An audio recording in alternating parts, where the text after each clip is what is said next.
Best-selling author George Anastasia is our guest, and he has written a book called Gotti's Rules. George, welcome to Big 550 KTRS here in St. Louis. Thank you. Appreciate it. You got it. You talked to the man who brought down John Gotti, and everybody thought that was Sammy the Bull, but there was somebody else who was more important?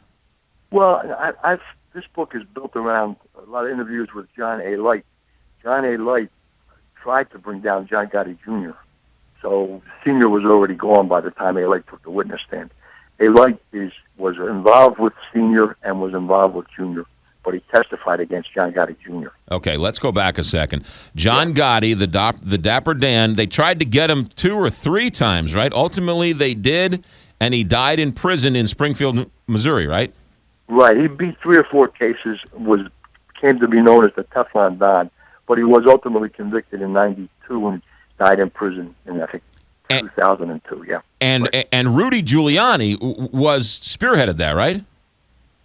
Yeah, he was the U.S. attorney that kind of launched all of that, the Gotti Senior prosecutions. But ultimately, there were other U.S. attorneys who succeeded. But Giuliani was part of that Justice Department, bring down the mob, yeah. Okay, yeah. And then once the Senior went to jail, Junior took over the family, right? Exactly. Junior became part of the ruling commission that was controlling the Gambino crime family, and the sense from within the organization was, he didn't earn the spot, he kind of inherited the spot, and there was a lot of animosity. And it's one of the things this book gets into. And John Alite was in a position to talk about all of that because he was an enforcer for Junior, a drug dealer. He was his right-hand man. He was a really bad guy. Alite was a really bad guy, and he doesn't deny that. But he also says Gotti Sr. and Gotti Jr. were also really bad guys.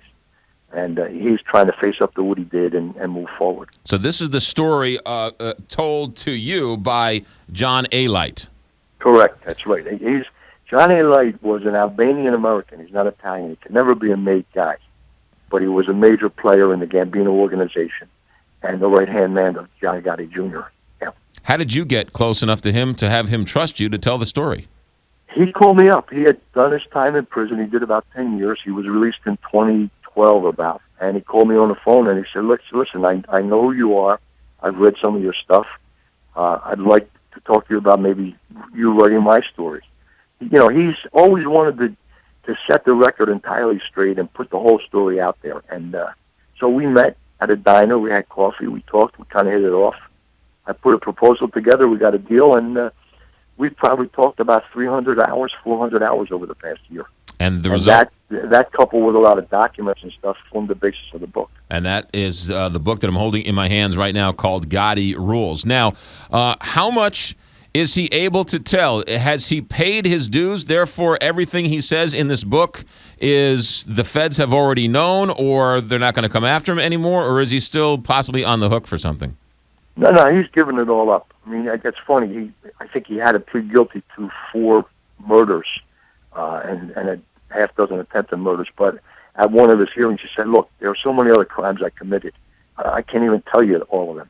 But, yeah, the feds and he they've resolved their issues. He did 10 years in prison, pled guilty to a lot of different charges. He's got nothing more that he can be held accountable for, but he doesn't deny anything that he did. And as we're talking, he's saying to me, you know what? I committed crimes every day. I can't remember all of them. But, it's all part of who he was, not who he is. Yeah. Sitting at a diner with this guy, did you look over your shoulder? Did you have somebody drink your coffee for you? I mean, did you feel nervous? He always sat with his back to the wall looking at the rest of the restaurant. I was fine with it. I've been doing this for a long time. I know who these guys are. I grew to trust him. And I was comfortable with him. It wasn't an issue. I wasn't worried about that kind of stuff. Yeah. It's just the nature of this business right now. I mean, all of these guys are out and about. Alite opted not to go into the witness protection program. He's living in New Jersey. He's in and out of New York City. 30 years ago, a guy like Alite would have been killed on the spot. It's not happening now. It's a different kind of world that they move in. Because the Mafia doesn't exist anymore. It's been devalued. How come? Well, it's not as monolithic as it was. The whole idea of organization and structure, honor and loyalty are gone. And fewer guys are going to put their life on the line and kill somebody like Alite to avenge what he did against somebody else. It's not that kind of brotherhood anymore. It's almost every man for himself.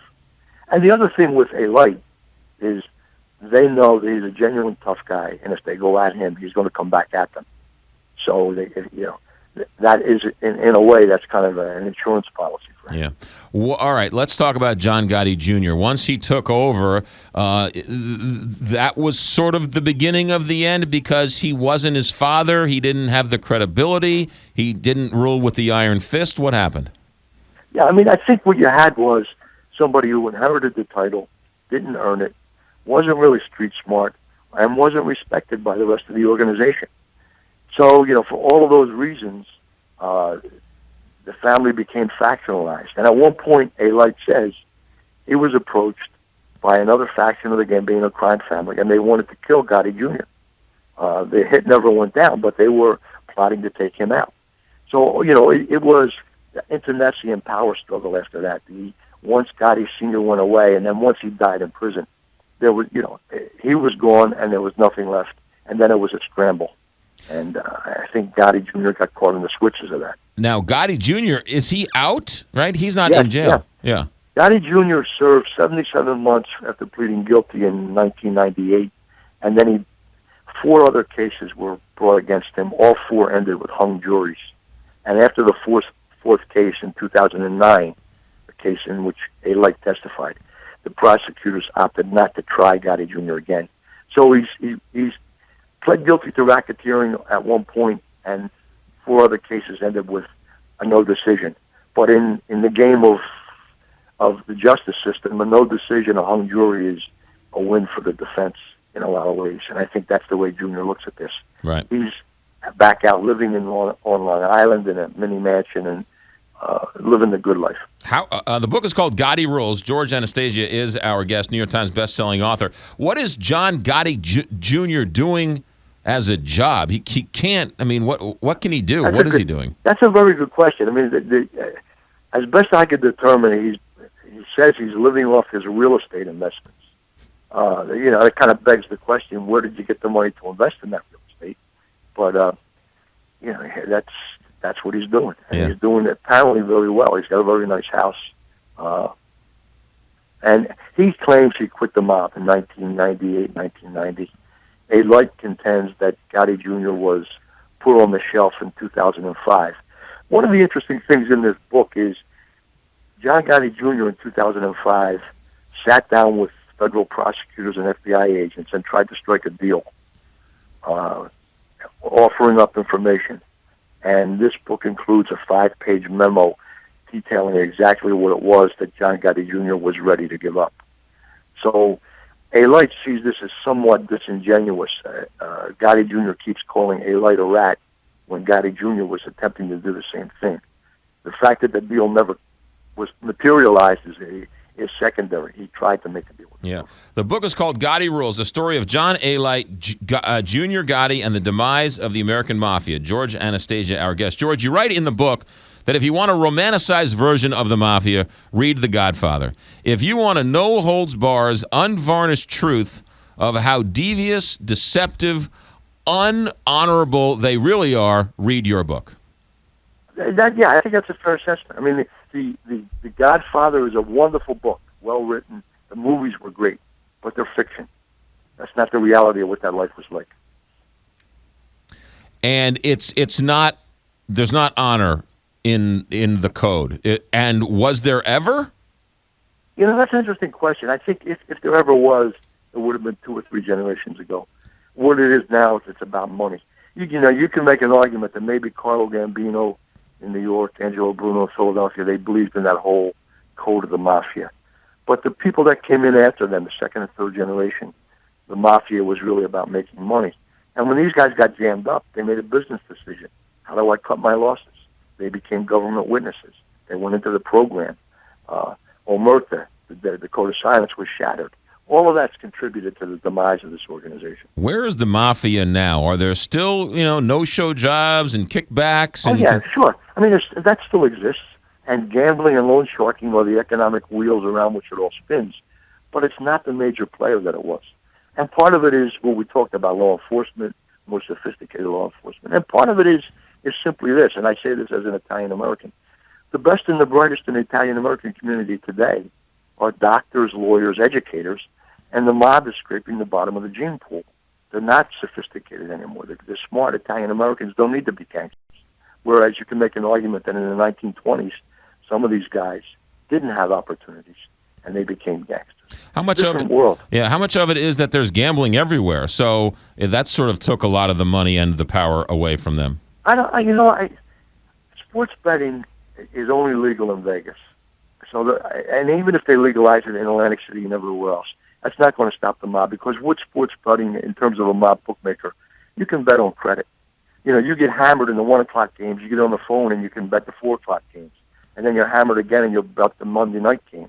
And you'll do it without taking a dime out of your pocket. Legally, you got to, Right. put the money up. Yeah. So the mob is always going to have an operation in sports betting, because there's degenerate gamblers and guys that like to bet, and they can bet on credit.